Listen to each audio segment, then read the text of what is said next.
If you're able, can you please rise for the Pledge of Allegiance? Our flag is in the distance.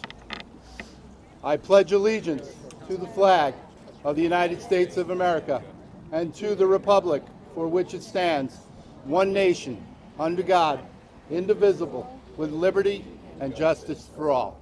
Thank you. So I'd like to introduce Councilwoman Cindy McNamara.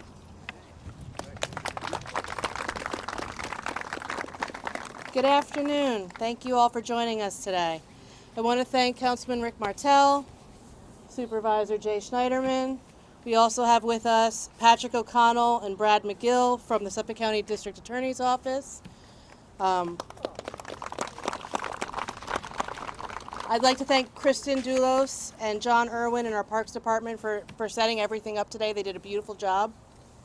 And I want to start by reading the names of the honorees. They are Leroy E. Bell Jr., Vietnam era, Harry Berglund, Korean War, Edward D. Burke Sr., Vietnam era, Ronnie Lee Campsey, Vietnam, Joseph C. Carbone, World War II, Gary Cunningham, Vietnam, Paul D'Ambrosio, Vietnam, Anthony D'Agostino, World War II, Robert M. David, World War II, Robert M. Edwards, Cold War era, Eugene R. Francolini, Korean War, Thomas M. Gatto, World War II, William M. Hughes Jr., Vietnam, Louis A. Kolaric, World War II, Walter H. Lane Jr., World War II, Alan Buddy Manzier, World War II, Dominic Manglavidi, Korean War, John Malilo, Vietnam, Thomas H. Mendenhall, Vietnam, Daniel W. Stebbins, Gulf War, Charles Michael Storer, Vietnam, Dakota Thompson, currently serving, Michael L. Zero, World War II.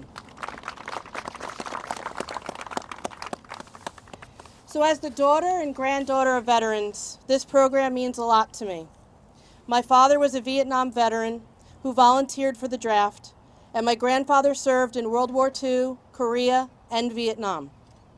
When our community organization specialist, Jamie Bowden, asked me if I wanted to bring the Hometown Heroes banner program to Southampton, I immediately agreed. But having seen it in other towns, I wanted to make it better. After speaking with West Hampton VFW Post 5350 Commander Bill Hughes, we came up with the idea of taking the banners off of Main Street and putting them in the park where people come to relax and have time to actually view them with the respect they deserve. After having the honor of being the guardian on an honor flight last year and hearing the stories of the veterans on that flight, I decided to add biographies to our banner program. At either end of the park, there is a QR code that will take you to a webpage containing the biographies of the honorees. You will see that a great majority of the men being honored here continue to serve our community for many years after their military service ended. It is because of his service to our community, and especially our veterans, that I thought it most fitting that William M. Hughes Jr. be our first honoree. Bill joined the U.S. Air Force during the Vietnam War and served as a pararescue man from 1969 to 1974. He was decorated with the Distinguished Flying Cross for his single acts of heroism or extraordinary achievement while participating in aerial flight. He also received the Meritorious Service Medal and was inducted into the New York State Senate Veterans Hall of Fame in 2016.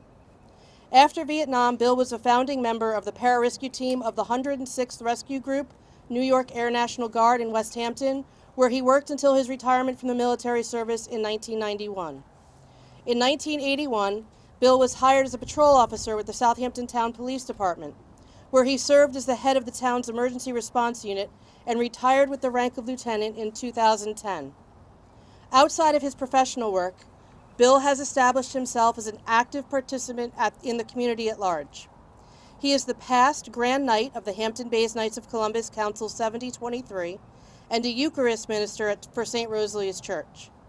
He has been a member of the Hampton Bays Civic Association, the Michael Collins Division 11 of Hibernians, and has coached Hampton Bays Little League and other youth sports. Most of all, despite being retired from the military service, Bill has never retired from service to America's Armed Forces or her veterans. He is a longtime member of the Hand Aldrich Post 924 of the American Legion and Friends of the 106th. He has been commander of the Hampton Bays VFW Post 5350 for over 12 years and has earned the distinction of being named an All-American and Legacy Life member of the National Veterans of Foreign Wards. Please join me in honoring my friend, Bill.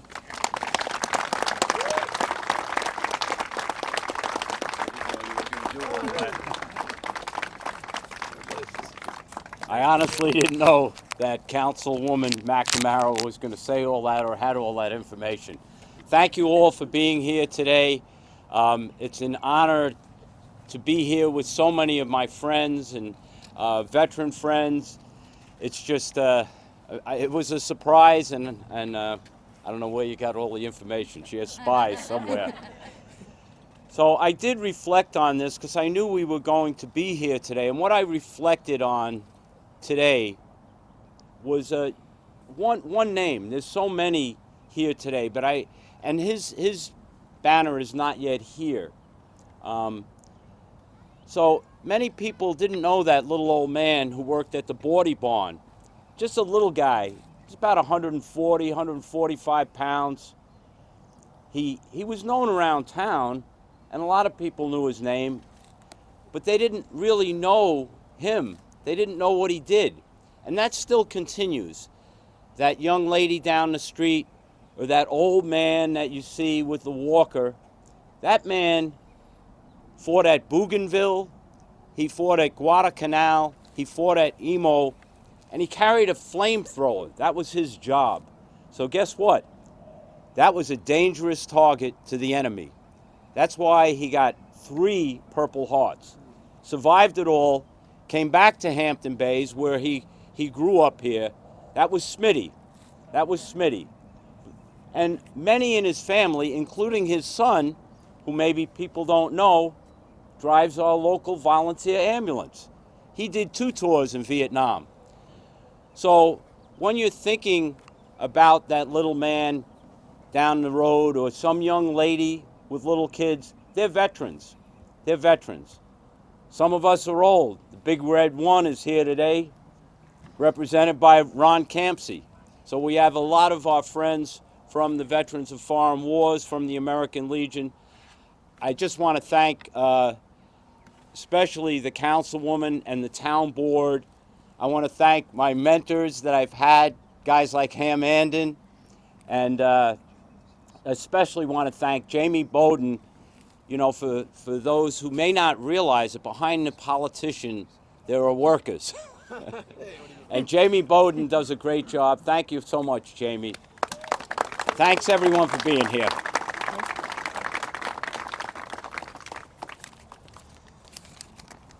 Okay, I'm asking that you bear with me. I want to get a little personal on this, if I could. First, I'd like to thank Councilwoman McNamara for bringing this idea forward, and to make sure this became a reality. We have a lot of great ideas that sometimes don't make it to the forefront, and this is one of the ones that were really special to all of us. So we're really proud that we were able to get this in place. I also, of course, like to thank Jamie Bowden for everything that she does. You know, she was instrumental with Councilwoman Lofstead in the past for the discount program that we supply for the veterans also. So if you don't know about that, please check our website and see the stores and businesses that are involved with that. And of course, Paula Godfrey, who we have to run everything through Paula to get it done. So thank you, Paula.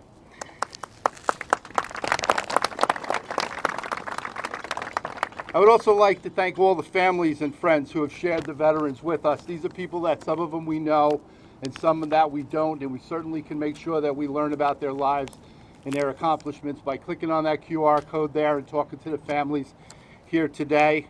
It will be an honor to hear the stories of each and every one of them today. On that note, I have my wife Debbie and my mother-in-law Geraldine here today. Our family sponsored a banner in my father-in-law's name, Dominic Maglaviti. Mike, as he was known, was a teenager when he enlisted in the Navy in 1953. He was stationed at West Hampton Air Base. He trained to work on different aircraft and support vehicles. Once deployed during the Korean War, he was stationed in different countries, carrying out his duties with great pride, as he knew he was supporting his country. When he was honorably discharged in 1957, obtaining the Good Conduct Medal and a National Defense Service Medal, he relocated here in Hampton Bays, where meeting his wife, raising a family, being a successful businessman, a great father-in-law, he passed in 1999. Still a member of both the American Legion and the VFW. I will always remember him as a kind, hardworking man who had so much pride in his country and knew how blessed and honored he was to live in the United States of America. His story and other stories about veterans shown here today is why it's important to us as council people, supervisor, town board, and all those at town hall to tell those stories, whether they're small, large. It's important that we keep their memory alive and the thoughts and prayers of all their families alive. Thank you very much. Supervisor? All right. Thank you, Councilwoman. What a beautiful day in this beautiful park. This park is amazing, isn't it? And it's made more beautiful today by the banner program. So thank you, Councilwoman McNamara, for putting the pieces together, making this happen. It's a small token of our appreciation for all those who've served. Just by a show of hands, how many veterans do we have here today? Wow. Can we get a round of applause for...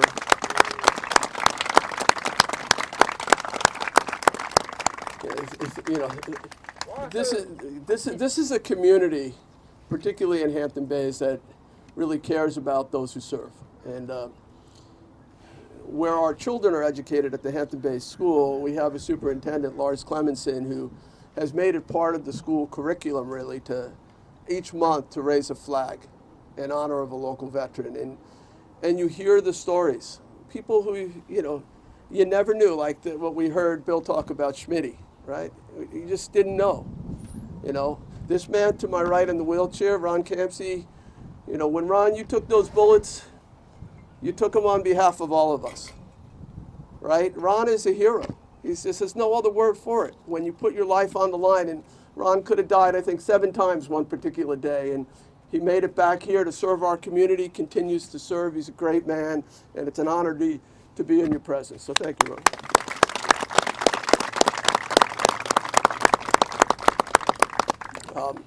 I'm the proud son of a veteran. My dad served both World War II and in the Korean conflict. And we can never do enough. We can never do enough to thank all those individuals. And, you know, today we gather here in this beautiful park, and this is a perfect setting to honor some of our veterans. I want to point out, though, we don't have the entire town board here. We do have some other elected officials, and though Cindy's probably going to recognize them anyway. I do want to point out that our tax receiver, Teresa Kiernan, is here. And our town clerk is over here now. Cindy Schermeyer is here. So on behalf of the town, thank you for coming here. Thank you, Councilman McNamara, for putting this together. Of course, to Paul and Jamie, thank you for your hard work. And this is something that's got to be a tradition. We got to keep going. We can never forget all those who serve, and we need to honor them living and after they've gone, and make sure, particularly when they're living, how much we appreciate their service. And after they're gone, we need to remember them forever. So thank you.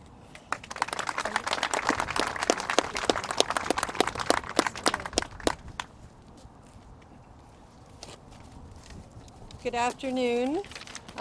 I want to thank Councilwoman Cindy McNamara for inviting me here to join in the festivities today in celebrating and honoring the veterans.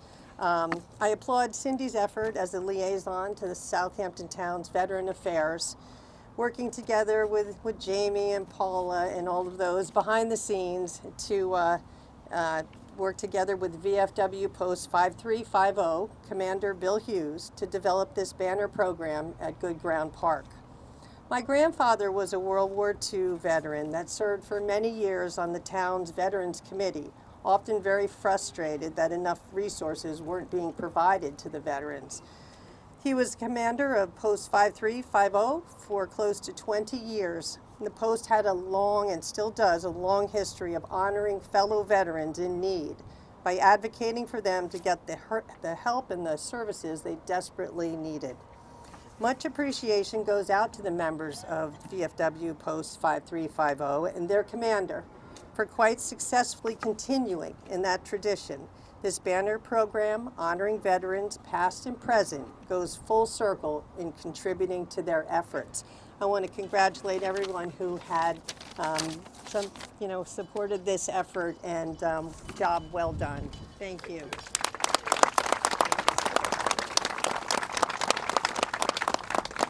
So again, thank you all for joining us today. Again, I want to thank John Irwin and the Parks Department for making sure the banners all got put up this morning. Jamie and Paula for all the work you did on this, for contacting families to get biographies. It wasn't a small task. And again, thank you all. I hope you all take a tour around the park, scan the QR code, read the stories. They're really worth reading. Thank you all.